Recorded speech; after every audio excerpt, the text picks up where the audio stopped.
शेतकरी बंधूंनो, आज आपण तायवान पिंक ही पेरूची जात आहे या बागेत आलेलो आहे आणि या तायवान पिंक मध्ये बघा क्वालिटी जी आहे ही मीडियम साइज क्वालिटी सर्वात जास्त चालते यानी। तर ही बाग आहे डॉक्टर सतीश कुलकर्णी साहेब जानेफळ आणि आमचे पाहुणे आहेत मेवणकर साहेब यांचं वेळोवेळी इथे मेहनत आहे आणि त्यांना काय फवारे लागतात हे फवारे मार्गदर्शन आपलं साई कृपा कृषी केंद्र खामगाव येथून आहे। ते प्रत्यक्ष येतात, फवारे घेतात आणि त्यांची खरोखरी यशोगाथा आहे। हे झाड 4 वर्षाचं आहे, उत्कृष्ट बाग त्यांनी या ठिकाणी फुलवलेली आहे, म्हणजे नंदनवन या ठिकाणी आहे। आणि बघा क्वालिटी सुद्धा जी आहे ती पेरूची छान क्वालिटी आहे। आता हे किती झाड आहेत? सर्व 800 झाड आहेत। 800 झाड आहेत, बर। आणि सध्या काय किलोने आपण विक्री करत आहोत? सध्या 30 रुपये किलो चालू। 30 रुपये किलोने विक्री आपण करत आहोत आणि अपेक्षित उत्पादन हे चांगलंच आहे। अगोदर आपलं उत्पादन किती निघलं? जवळपास अंदाजे आधी 5 गाड्या गेल्या सर। 5 गाड्या गेला म्हणजे बघा 6 टन माल गेला। 6 टन माल गेला। अजून आपण किती माल काढू शकतो? याच्यात अजून 8 गाड्या निघाव सर। अजून 8 गाड्या निघाव म्हणजे बघा नेमकं काय होते, कुठलंही बाग असो फळ असो त्याला फ्लक्च्युएशन मार्केट जे आहे हे मार्केट फ्लक्च्युएशन चालूच राहणार आहे। कधी भाव कमी असतील, कधी जास्त असतील।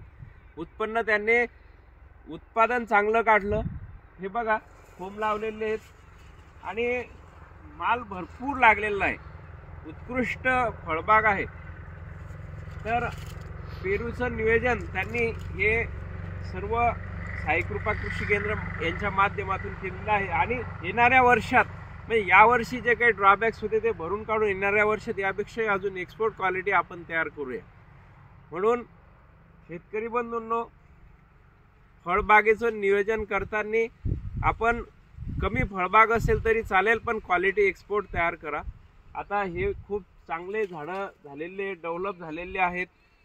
तर या पद्धतीने त्यांची ही सर्व यशोगाथा आहे। एक व्हिडिओ घ्या अजून, ह्या इकडे बघा, सर्व मार्गदर्शन हे साई कृपा कृषी केंद्रच आहे। एक मिनिट, मागच्या जे आपण याचे मार्गदर्शन घेतलं याचं तुम्हाला कसं वाटलं? साई कृपा कृषी केंद्राचं मार्गदर्शन सगळ्या फवारण्या तुमच्याच होत्या सर। बर, मार्गदर्शन तुमच्यामुळेच एवढी बाग फुलली सर। मागच्या वर्षी काय झालं 2023 मध्ये याच्यातला अर्धा माल आम्ही बाहेर फेकून दिला होता, कारण ते फळ फोडल्या आळ्या तयार झाल्या। आज सरांनी फवारण्या दिल्या, त्याच्यानंतर फोम लावायचं मार्गदर्शन केलं, त्याच्यानंतर आम्ही हा प्रयोग पहिल्यांदा केला। आता आमचं कोणतंही फळ तुम्ही फोडा त्याच्यात एकही आळी निघणार। बघू शकता शेतकरी बंधूंनो, खूप चांगली क्वालिटी आहे, त्यांची खूप मेहनत आहे। वेळोवेळी ते मार्गदर्शन घेतात, मेहनत घेतात। आज सकाळी 8 वाजता ते शेतात आहेत, म्हणजे दररोज ते त्यांचं जे नित्य नियम जे कार्यक्रम आहेत ते पहिले शेतापासून सुरुवात करतात। खूप मेहनती आहेत आणि त्यांची शिकण्याची नवीन उमेद आहे, नवीन प्रयोग करण्याची त्यांची खूप क्षमता आहे। धन्यवाद। असे शेतकरी नवीन इनोव्हेटिव्ह ऍक्टिव्ह वाले तयार व्हावे। धन्यवाद। अंकुश खाडे, साई कृपा कृषी केंद्र खामगाव।